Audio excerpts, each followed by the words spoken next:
বিসমিল্লাহির রহমানির রহিম। আসসালামু আলাইকুম। শুভ সকাল। কেমন আছেন আমার প্রিয় বন্ধুরা? আশা করি আল্লাহর অশেষ রহমতে আপনারা সবাই অনেক অনেক ভালো আছেন। আমিও আল্লাহর অশেষ রহমতে আপনাদের সকলের দয়ায় আলহামদুলিল্লাহ ভালো আছি।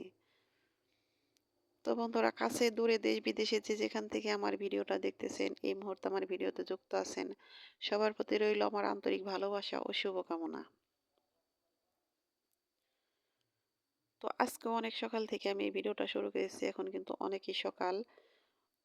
আমি মোবাইলের সাউন্ডটা কমিয়ে দিয়ে চোখ করে দিয়েছি, তাহলে শুনতে পারতেন যে হলো মসজিদে কোরআন তেলাওয়াত হইতেছে। তো আমি ওটা আপনাদের শোনাতে চেয়েছিলাম, কিন্তু আমার মুরগির কিচিরমিচির চেঁচামেচিতে আর ভালো লাগলো না আমার নিজের কাছে। আমি ভয়েস দিয়ে কেটে কেটে আবার ভয়েস দিতেছি, কারণ ওই মুরগির যে চিল্লাপাল্লা ওইটা আমারই ভালো লাগছিল না।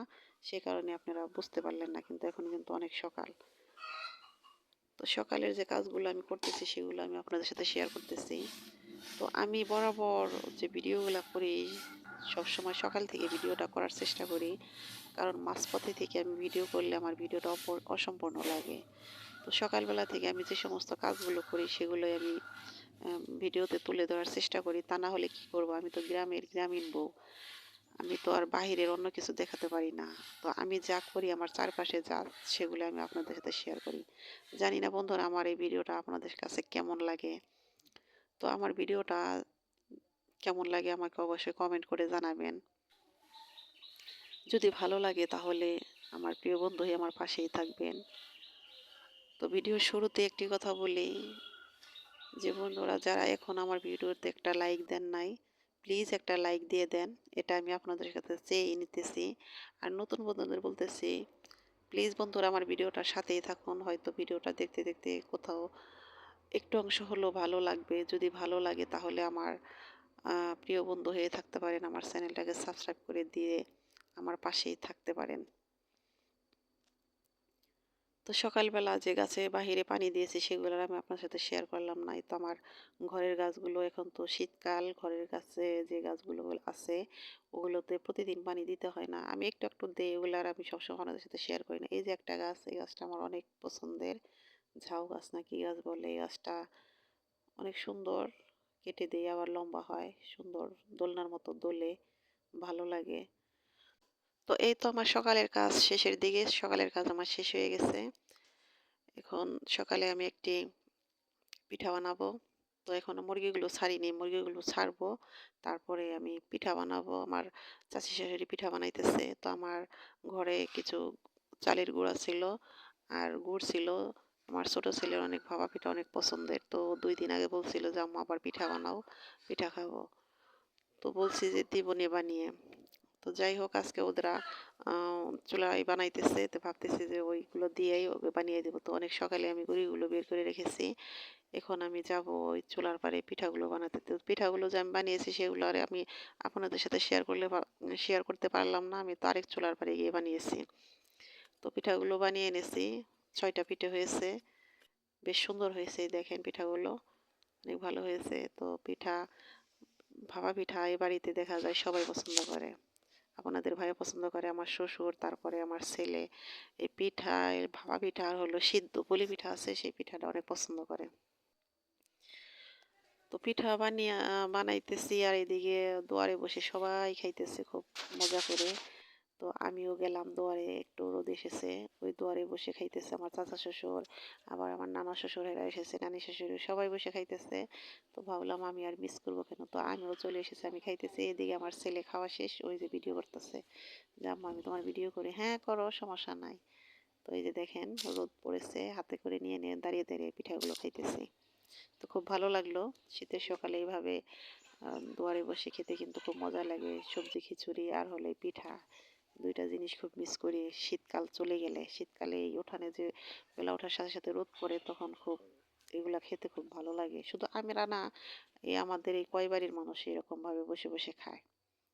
তো পিঠাগুলো খাওয়া হয়ে গেল, আবার দুপুরে রান্নার সময় হয়ে গেছে। তো তার জন্যই তো দেখেন আমার কাছে একটা লাউ এসেছিল, সেই লাউটা আজকে রান্না করব। আর কিছু ছিঁড়ে নিলাম, এগুলো রান্না করব। তো গাছের প্রথম লাউ খেলাম। গাছ তো বোনা হয়েছে সেই কবে, কিন্তু লাউ আসে আর নষ্ট হয়ে যায়। তো একটা লাউই তো খেলাম। লাউটা অনেক কচি ছিল। রান্না করে খেয়েছি। মজা লেগেছে খুব। আর সিম আর লাউয়ের চোচা আর আলু দিয়ে একটা সবজি ভাজি করেছি। তার সাথে ছিল হইলো চিংড়ি মাছের ভর্তা। তো আমি পিঠা বানালে আমার ভর্তা, মরিচ বাটা এগুলা খেতে মন চায় খুব। দেখা যায় একটু মিষ্টি মুখে দিলে আমার ওই ঝালের কথা বেশি মনে পড়ে। তো ঝাল, ঝাল করে আমি একটু ভর্তা বানিয়েছি, সেটা আর আমি আপনার সাথে শেয়ার করলাম না। তো লাউ তরকারিতে তো আর তো ঝাল দেওয়া যায় না। ঝাল দিলে কিন্তু লাউ তরকারি মজা লাগে না। সেটা মনে করে আমি আবার আলাদা করে আমার জন্য চিংড়ির ভর্তাটা করেছিলাম। তো এই যে সবজিটা ভাজি করব। এই তো মাছ দিয়ে লাউ দিয়ে রান্না করব। তো গাছের জিনিস নিজে হাতে বোনা জিনিসের মজা কিন্তু অন্যরকম। খাইতেও যেমন মজা, ভালো লাগে। নিজে হাতে ছিঁড়ে এনে তুলে এনে রান্নাঘরে বসে টাটকা জিনিস রান্না করি, খুব ভালো লাগে। এটাই হলো গ্রামের শান্তি। আমরা যারা গ্রামে বসবাস করি এই একটা শান্তি পাওয়া যায়, মানে খুব ভালো লাগে। টাটকা জিনিস নিজে বুনে নিজে খাওয়া যায়। কিন্তু শহরে যত ভালো জিনিসই খাওয়া হোক না কেন, কিন্তু ওগুলা নিজে হাতে তো আর বোনা যায় না। কিন্তু ইদানিং দেখি যে ছাদ বাগানে আমার প্রিয় আপুরা অনেক সুন্দর সুন্দর সবজি বুনে নিজ হাতে খায়, খুব ভালো লাগে, মানে গ্রামের মতোই। খুব ভালো লাগে ওই জিনিসগুলো দেখলে আমার।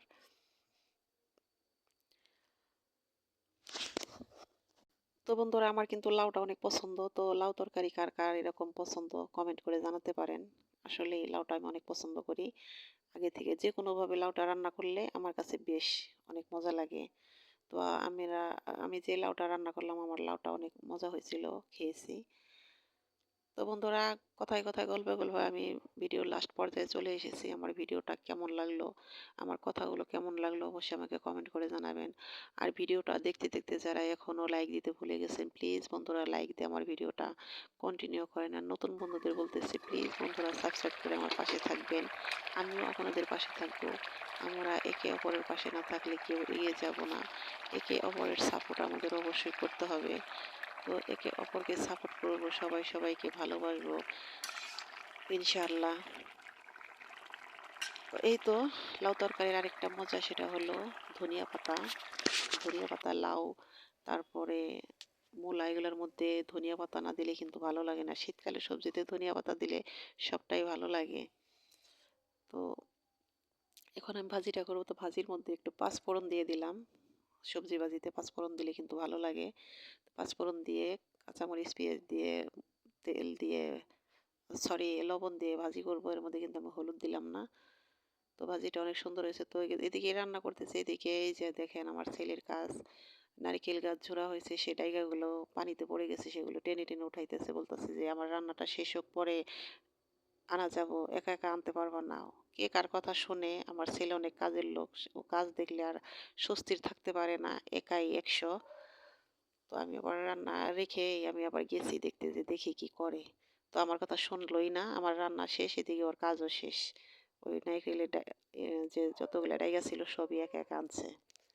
তো এই ছিল আমার রান্না বান্না, এই ছিল আমার গল্প। তো আজকের মতো এখানেই বিদায় নেব। আপনারা সবাই ভালো থাকেন, সুস্থ থাকেন। আল্লাহ হাফেজ। আসসালামু আলাইকুম।